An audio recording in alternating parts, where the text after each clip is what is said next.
देश का दुश्मन कौन, इन सब पर बहस हो रही है। लेकिन आज की एक बड़ी खबर आपको बता दें, संभवतः बहुत बड़ी खबर है। प्रधानमंत्री पर हमले का प्लान था, ये मैं नहीं कह रहा हूं, ये मनोज तिवारी ने बहुत बड़ा दावा कर दिया है।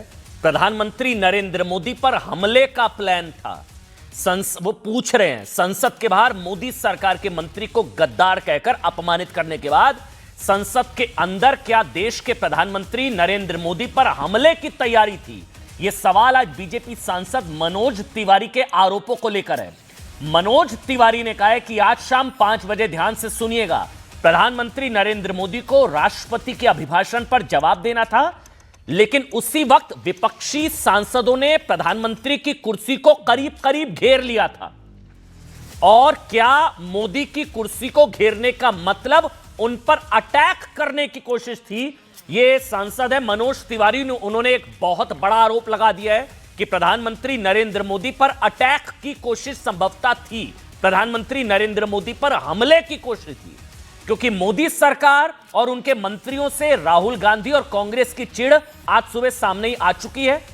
ये बाहर गद्दार और अंदर प्रधानमंत्री पर होता संभवतः वार।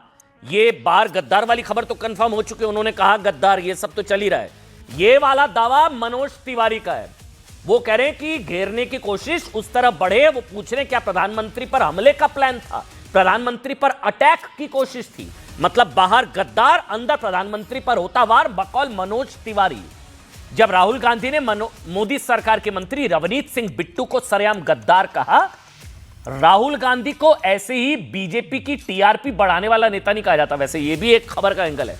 मतलब सोचिए, विपक्ष जब चीन और अमेरिका के मुद्दे पर नरेंद्र मोदी सरकार को घेरने की पूरी कोशिश कर रहा है, पूरी इंडिया अलायंस के तमाम नेता चढ़ाई कर रहे हैं मोदी सरकार पर कि जवाब दो, जवाब दो, जवाब दो, चीन के को लेकर क्या हुआ, जवाब दो, अमेरिका के साथ डील को लेकर क्या हुआ, मोदी सरकार के खिलाफ जबरदस्त माहौल बनाने की कोशिश हो रही है। पलीता लगा दिया।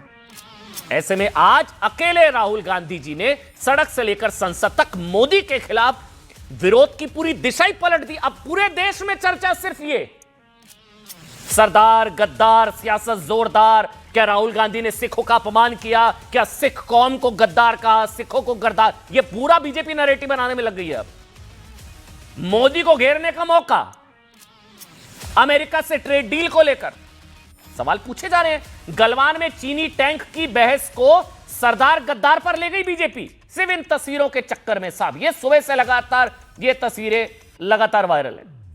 अब यही कह रहे हैं कि ये राहुल गांधी ना होते तो बीजेपी का क्या होता। मतलब ममता कहती है कि राहुल गांधी बीजेपी की सबसे बड़ी टीआरपी है। जब मुद्दा होता है हावी होने का मोदी पर, तब राहुल गांधी प्लेटर में सजा के मुद्दा दे देते हैं भारतीय जनता पार्टी को।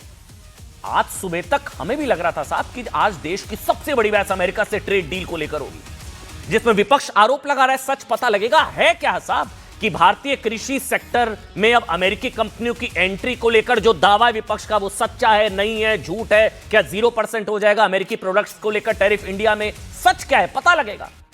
विपक्ष घेर रहा था, लेकिन फिर एंट्री होती है राहुल गांधी जी की।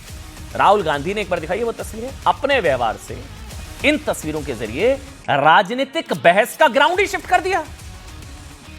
राहुल गांधी ने संसद में जिस तरह मोदी सरकार के मंत्री रवनीत सिंह बिट्टू को सरेआम गद्दार कहा, बीजेपी कह रही है मंत्री सरदार इसलिए कहा गद्दार। कांग्रेस का डीएनए नहीं बदला। 1984 से लेकर 2026 सिखों से नफरत का जो माइंडसेट है कांग्रेस पार्टी का, वो आज भी है। ये बीजेपी कह रही है।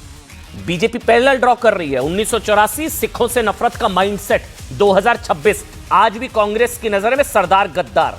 उस वक्त क्या हुआ था सिखों के साथ, सरदारों के साथ, ये कांग्रेस आज भी कह रही है, बीजेपी आज भी कह रही है। मतलब उन्हें जिस तरह अपमानित करने की कोशिश की, उसके बाद बहस इस सवाल को लेकर हो रही है कि राहुल गांधी का व्यवहार एलओपी जैसे पद को शोभा देता है क्या?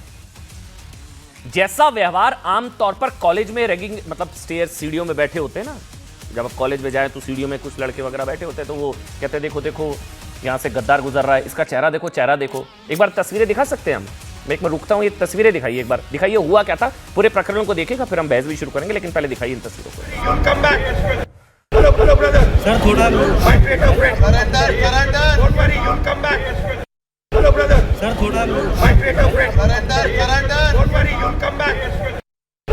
सर थोड़ा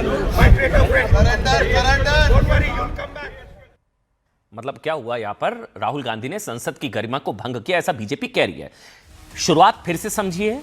स्पीकर पर कागज फेंकने वाले निलंबित सांसद, राहुल गांधी के साथ जो नीचे बैठे हैं सांसद, वो मकर द्वार पर आज हंगामा कर रहे थे। ठीक, राहुल भी दिखाइए तस्वीरें, उन्हीं निलंबित सांसदों के समर्थन में वहां पर मौजूद थे। तभी केंद्रीय मंत्री, दिखाइए तस्वीर, रवनीत बिट्टू ने वहां से वो गुजरे, देखिए। तभी वहां प्रदर्शन कर रहे एलओपी राहुल गांधी ने कहा, ये रहा गद्दार, देखो देखो एक गद्दार यहां से गुजर रहा है, इसका चेहरा देखो, मेरा गद्दार दोस्त, चिंता मत करो तुम भी वापस आ जाओगे, देखो देखो इसका चेहरा देखो, गद्दार। अब राहुल गांधी ने मतलब चिढ़ाया या जो भी कहा, उन्होंने तंज कसा। कांग्रेस कह रही है हंसी मजाक में कुछ कहा, उसको इतना बड़ा बवाल बना दिया भारतीय जनता पार्टी ने, उन्होंने चिढ़ाया। इसके बाद राहुल गांधी ने रवनीत सिंह बिट्टू की तरफ हाथ बढ़ाई, देखिए आप, वो ऐसे हाथ बढ़ाएंगे लेकिन रवनीत सिंह बिट्टू हाथ नहीं मिलाएंगे और फिर बगल से निकल जाएंगे, हाथ भी नहीं मिलाया देखिए राहुल गांधी से। हेलो मेरे गद्दार दोस्त, चिंता मत करो तुम वापस कांग्रेस में आओगे। राहुल गांधी की इस टिप्पणी के बाद साहब रवनीत सिंह बिट्टू ने उन्हें देश का दुश्मन कह दिया, वो कह रहे गद्दार, और ये बिट्टू साहब ने बता दिया असल गद्दार है परिवार, देश का दुश्मन। उसके बाद वो चले गए। अब सवाल यहां यह है कि राहुल गांधी ने बिट्टू को गद्दार कहकर क्या इसलिए अपमानित किया क्योंकि राहुल गांधी से असहमति की वजह से उन्होंने 2024 में कांग्रेस छोड़ दी थी? कांग्रेस छोड़ने की वजह से वो गद्दार हो गए। कांग्रेस छोड़ते ही रवनीत सिंह बिट्टू ने कहा था कि कांग्रेस जबरदस्त भ्रम में है और वोट बैंक की राजनीति को देश से ऊपर रख रही है। इसी के बाद आज रवनीत सिंह बिट्टू ने को राहुल गांधी ने जिस तरह संसद में गद्दार कहकर अपमानित किया, उसके बाद राहुल के खिलाफ प्रदर्शन शुरू हो चुके हैं। बीजेपी को मौका मिल गया। बीजेपी का कहना है साहब कि राहुल के लिए वो लोग गद्दार नहीं है। ये देखिए प्रदर्शन, सिख समाज के लोग सड़कों पर उतरे, बीजेपी से जुड़े, मतलब वो कह रहे हैं कि ये सिखों का अपमान हो गया, सरदार को गद्दार कह दिया, कांग्रेस का माइंडसेट है 1984 से 2026 आज तक नहीं बदला, जो पाकिस्तान जाकर मोदी सरकार की सुपारी देकर आते हैं वो गद्दार नहीं होते, जो पाकिस्तान के समर्थन में कश्मीर में जनमत संग्रह की बात करते हैं कांग्रेस पार्टी में वो गद्दार नहीं है, जो भारत तेरे टुकड़े होने के नारे लगाते हैं वो गद्दार नहीं है, जो आतंकी अफजल की फांसी को न्यायिक हत्या बताते हैं वो गद्दार नहीं है, जो पाकिस्तान को क्लीन चिट देते हुए 26/11 अटैक को आरएसएस की साजिश बताते हैं वो गद्दार नहीं है, जो सर्जिकल स्ट्राइक को सर्जिकल स्ट्राइक बताते हैं वो गद्दार नहीं है, खालिस्तानी गद्दार नहीं है, जो भारत को काटने की कोशिश कर रहे हैं। लेकिन वो रवनीत सिंह बिट्टू गद्दार हैं जिनके दादा सरदार बेअंत सिंह ने देश के लिए, पंजाब के लिए लड़ते हुए अपने प्राणों की आहुति दी। खालिस्तानी आतंकवादियों ने एक कार बम धमाके में उन्हें शहीद कर दिया। उनके परिवार से जुड़े लोगों को राहुल गांधी ने बताया गद्दार। एक बार बयानों को सुन लीजिए, फिर डिबेट शुरू करेंगे। सुनिए। The thing is, here is a traitor walking right by. Take a look at your face. That's what it looks like. Hello, brother. Sir थोड़ा My traitor friend. Surrender. Don't worry, you'll come back.